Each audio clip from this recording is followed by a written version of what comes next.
जय माता दी। राधे राधे। आइए आज फिर रक्षाबंधन पे हम लोग कुछ वार्ता करते हैं। बहुत ही भ्रांति इस रक्षाबंधन पे हो रही है।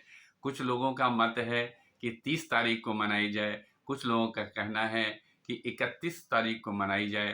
पूर्णमासी पूरी जो है 30 तारीख को ही है और 31 तारीख को भी प्रातःकाल है। किस दिन मनाई जाए, कैसे मनाई जाए, इस तरह की सबके अंदर एक बड़ी भ्रांति पैदा है। विगत कुछ वर्षों से देख रहा हूं कि हर त्योहार पे कुछ न कुछ इस तरह की भ्रांतियां पैदा हो जा रही हैं, जिसमें पूरा समाज एक भ्रमित हो जाता है। सब लोग अपना अपना मत देते हैं, तो मैं वही उस पर कुछ बिंदु पे मैं चर्चा करना चाहूंगा, क्या उचित है, क्या अनुचित है। 30 तारीख को उसमें निर्णय सिंधु में है कि भद्रा में रक्षाबंधन नहीं होना चाहिए। ये सत्य।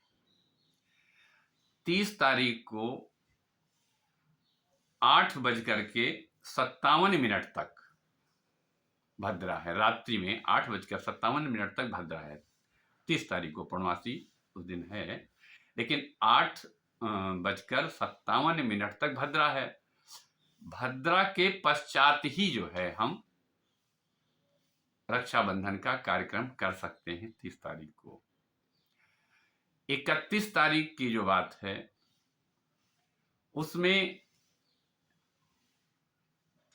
प्रातःकालीन 7:46 तक ही पूर्णमासी है और इसके बीच में हम अगर कहीं बाहर से किसी को जाना है तो पहुंच सकता है। एक दिन पहले पहुंच सकता है। अगर रक्षाबंधन का त्योहार मनाना है अपने भाई बहनों के साथ में, अगर कहीं दूर है कोई तो वो पहले भी जा सकता है। हम पहुंच सकते हैं। त्योहार मुझे मनाना है तो हमें उस त्योहार को मनाने के लिए कुछ ना कुछ तो प्रयत्न और यत्न भी करने चाहिए कि खाली रक्षाबंधन का त्योहार गया, अच्छा हाँ चलो ठीक है मना लिया, पहुंच जाएंगे, रात्रि में पहुंच जाएंगे, सवेरे पहुंच नहीं।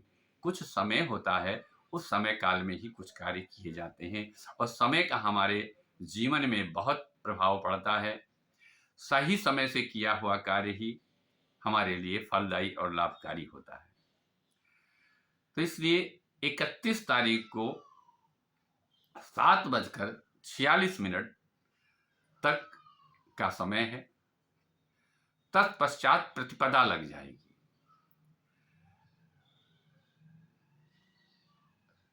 शास्त्रोक्त है कि प्रतिपदा वेदी में जो है, पूर्णिमा प्रतिपदा वेदी में भी नहीं किया जाता है, लेकिन प्रतिपदा की हानि है। अगर एक तरह से अगर हम देखें तो उस प्रतिपदा का कोई मतलब नहीं है। तो हम वैसे भी 31 तारीख को, उसके बाद भी जो समय है पूर्णमासी का, तो यदि मन में कोई अगर कहीं शंका हो रही है, किसी को देर हो गया है, विलंब हो जाता है, किन्हीं कारणवश प्रयास करता है पहुंचने की लेकिन कहीं नहीं अपनी बहन के पास पहुंच रहा है या बहन अपने भाई के पास नहीं पहुंच पा रही है, तो उसके लिए 7:46 के पहले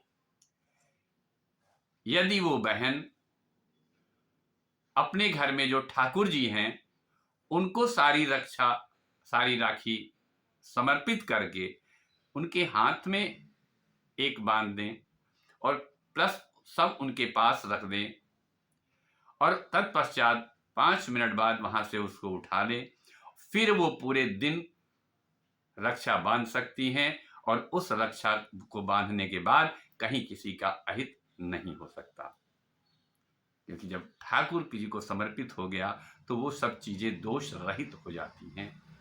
बस यही मैं आप लोगों से कहना, कोई भी भ्रांति लाए बिना एकदम दिमाग से भ्रांति लेकर के कोई कार्य नहीं करना चाहिए। जो भी कार्य करें भ्रांति मुक्त होकर के करें। प्रसन्न मन से यदि हम कोई काम करते हैं तो जैसी मेरी सोच होती है वैसा ही मेरे सामने घटित होता है। शंकाग्रस्त होकर करके हम कोई अगर कार्य करेंगे तो मेरा गड़बड़ हो जाएगा, और बिना शंका के अगर हम कोई कार्य करते हैं तो उसमें कोई गड़बड़ी नहीं होती है। इसलिए मेरे भाई बहनों, आप लोग अगर 31 तारीख को बांधना है तो प्रातः 7:46 के पहले ठाकुर जी को राखी अर्पित कर दें, और फिर वहाँ से उठा करके फिर हम पूरे दिन किसी भी समय बांध सकते हैं, उसमें कहीं भी कोई दोष नहीं है।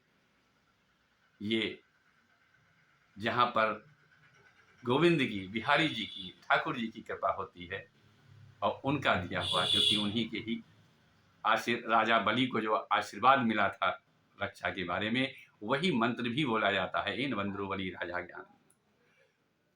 तो ये मंत्र भी उन्हीं का ही द्वारा ये है। तो अगर हम रक्षा उन्हीं को समर्पित करके अगर हम राखी बांधते हैं तो जो उन पर समर्पित होकर के बांधा गया तो उसको बांधने के बाद फिर कहीं कोई दोष नहीं रह जाता है। इसी के साथ मैं अपनी वाणी को विराम दूंगा। जय श्री कृष्णा, जय श्री राधे, जय माता दी।